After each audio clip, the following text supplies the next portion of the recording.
Hello friends, કેમ છો બધા? એકતાસ કિચનમાં આપ સૌનું સ્વાગત છે. આજે આપણે બનાવીશું ટેસ્ટી અને લો કેલેરીમાં ડાયટ જે ફોલોઅપ કરતા હોય એના માટે બેસ્ટ ઓપ્શન એવું જુવારનું લોટનું ખીચું.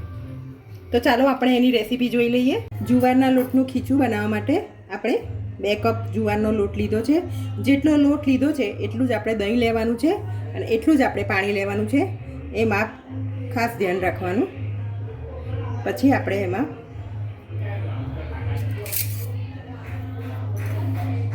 બે વાટકી દહીં એડ કરીશું. આપણે ફ્રેન્ડ્સ, આ જે પણ ડાયટ ફોલોઅપ કરતા હશે ડાયટ ચાર્ટ, એના માટે આ બેસ્ટ ઓપ્શન છે.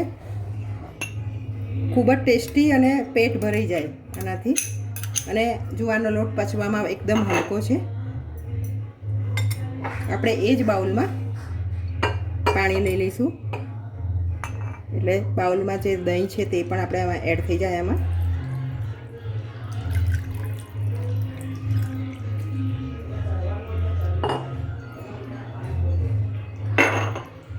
બધાને આપણે સારી રીતે મિક્સ કરી દઈશું. ફ્રેન્ડ્સ, આપણું લોટનું બેટર તૈયાર છે. તમે જોઈ શકો છો. આવું રની કન્સિસ્ટન્સી રાખવાની છે. આપણે એમાં આપણે મીઠું એઝ પર ટેસ્ટ, તમે જેવું સોલ્ટી ખાતા જે ટેસ્ટ ખાતા હોય એ પ્રમાણે.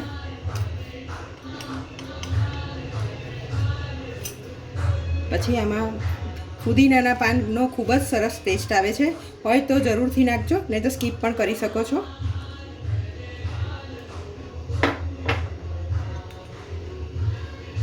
લીલા ધાણાના પાન નાખવાના છે અને બધું મિક્સ કરી દેવાનું છે.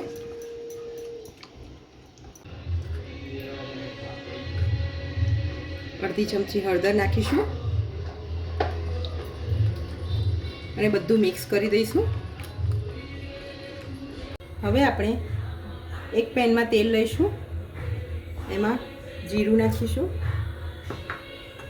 જીરું થોડું કકડે. ફ્રેન્ડ્સ, આમાં સિંગ તેલનો જ ઉપયોગ કરજો. સિંગ તેલ ખૂબ જ ટેસ્ટી લાગે છે આમાં, એટલે બની શકે તો સિંગ તેલનો જ ઉપયોગ કરશો. પછી એમાં હિંગ નાખીશું.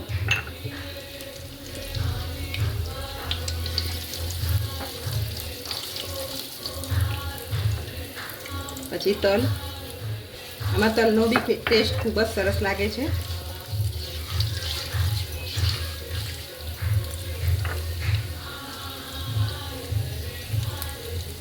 પછી આદુ લસણ મરચાંની પેસ્ટ છે.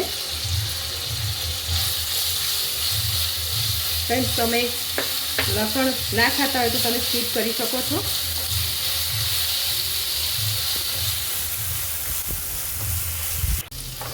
પેસ્ટ સોતે થઈ જાય એટલે આપણે એમાં બેટર નાખી દઈશું.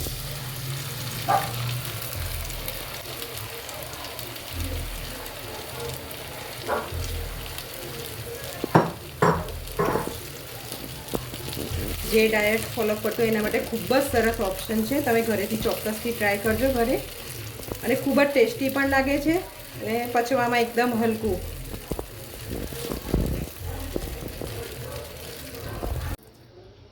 વ્યુઅર્સ, તમે જોઈ શકો છો આપણું જુવારનું ખીચું તૈયાર છે.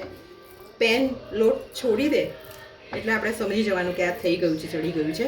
હવે આને ગેસ બંધ કરીને 5 મિનિટ માટે કૂક થવા દેવાનું છે ઢાંકી, એટલે સરસ રીતે સીજી જશે. હા તો વ્યુઅર્સ, આપણું ટેસ્ટી જુવારનું ખીચું તૈયાર છે.